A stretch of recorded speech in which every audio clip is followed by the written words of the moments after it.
Well, hello, area, my favorite gamers and fellow GMs. This is another installment in the Fatman GM's RPG Arsenal. I look at some of these weapons and my knowledge of them it comes from being a history buff and a military buff, as well as the years and decades of playing numerous different RPGs in most genres. And today I'm looking at the pickaxe or the military pick. Of course, this particular thing is neither one of those. And what it is, believe it or not, if you can look past the layers of gunk and grease, and yeah, you know what? That's exactly grease. And I don't mean like axle grease either. This is the stuff that comes out of your kitchen traps, except on a grand scale in restaurants and other fine establishments around the world. This is what they call a manhole pick or manhole cover hook. You use this to pop open manhole covers with mixed results, because in truth you're more likely to end up on your butt and break your neck or your back or throw your back out trying to get this thing to pick up under one of them manhole covers that have been sitting out there rusting and getting dirty and grimy for years after years. I found that using a combination of a crowbar, a screwdriver, and this thing, I can usually get most of those things open without too much effort. The rare one that I can find where I don't need to, hey, in this job, just like in medieval combat, we wear gauntlets or gloves, however you want to look at it. Anyhow, it's an interesting weapon that I've noticed that very few players over the years, at least in my campaigns, have ever had the urge to use. The rare individuals, usually because they, as a GM, I've tossed at them one of these uniquely odd weapons that's magically enhanced in some manner. At that point, they consider it, because if you like, it's like a lot of the secondary weapons. That you look at the hit damage that they deliver, they don't seem to deliver as much damage as your regular long swords and battle axes would do. I mean, who's going to pick a 1d6 over a 1d10 or a 1d8? Most people want that. They want the bigger chance of doing damage. What I think they fail to appreciate is the specialty of what some of these weapons, like the military pick. There's a number of different fancy names for it, and I know them. They're just not coming in front of my brain at the moment. The military pick was designed to penetrate basically plate armor. It was an infantry weapon designed with used with the intention of basically a giant can opener, and they use this to punch through that heavy breastplate or heavy shield that the knights were using or their opponents were using. And in the nutshell, it was once again, like I said, a novelty weapon or a specialty weapon.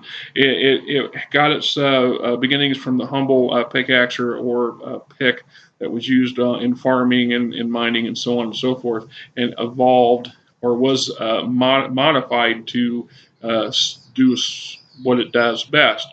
In game terms, in a lot of games anyway, you get a bonus to your crit rolls because you're focused on doing certain kind of damage. A lot of players don't recognize the value of a hooked weapon of that nature, where I have run into some people who, on a rare occasion, actually have not only used them right, but used them quite creatively. Myself included, like using some of the oddball weapons, because that's those things that you just don't see, and I like to experiment. After you've played in enough games over enough years, you want to get into the corners of things where a lot of people tend to glaze past those or leave them to the bad guys, which once again the GMs are just as guilty as the players of ignoring those things because they don't quite appreciate how to use them properly. One of the favorite things I liked about the military pick, other than the fact that it had an advantage of punching through heavy armor, and as I said, as a GM, I granted that bonus. I gave them a modified plus to hit versus heavy armor. So anybody wearing something with a breastplate or metal plate or plate armor or half plate, you got an advantage over them damage or not damage wise, but penetration, which increased your chances of hitting them more often. So with that and their increased crit chance, you do more damage when you do hit. Uh, what I also liked about it was using it to disarm an opponent or to trip an opponent.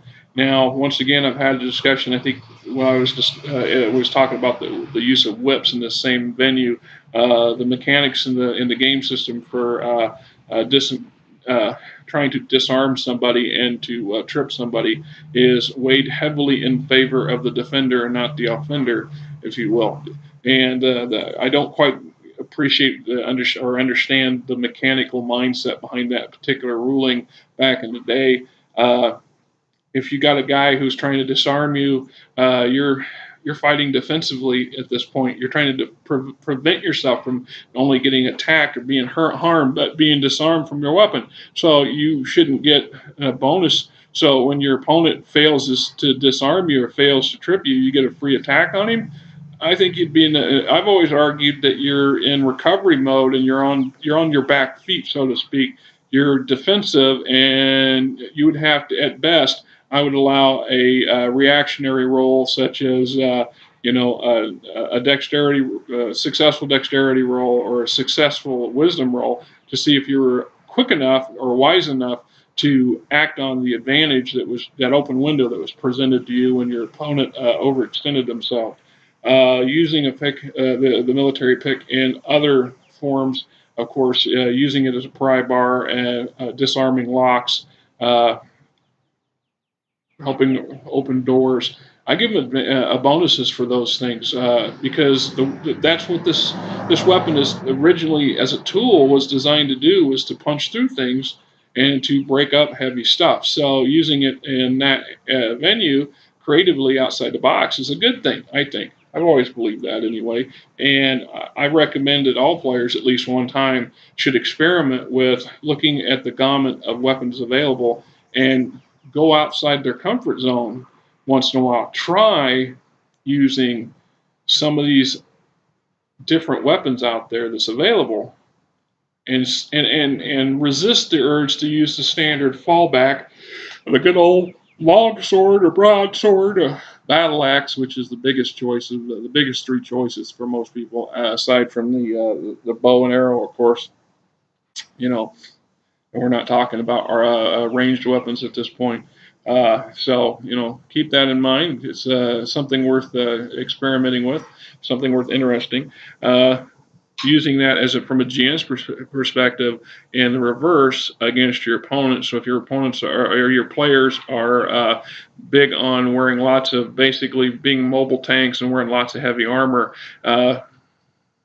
equip the bad guys with some of these can openers and see what happens, because it often makes things interesting. And don't be afraid, like I said, to use these things in unconventional ways, because that's what in the real modern battlefield of the day, that's what these things did. You didn't see entire formations running around with certain types of weapons. That's just not what they did. They were specialists. They were specialists or nut jobs who particularly cared for this sort of thing because they were good at using it, or they used it creatively, forcefully. There is the rub. A good sword is a good sword, but it's not the end all, the beat all. So keep that in mind there, folks, and y'all have a good afternoon.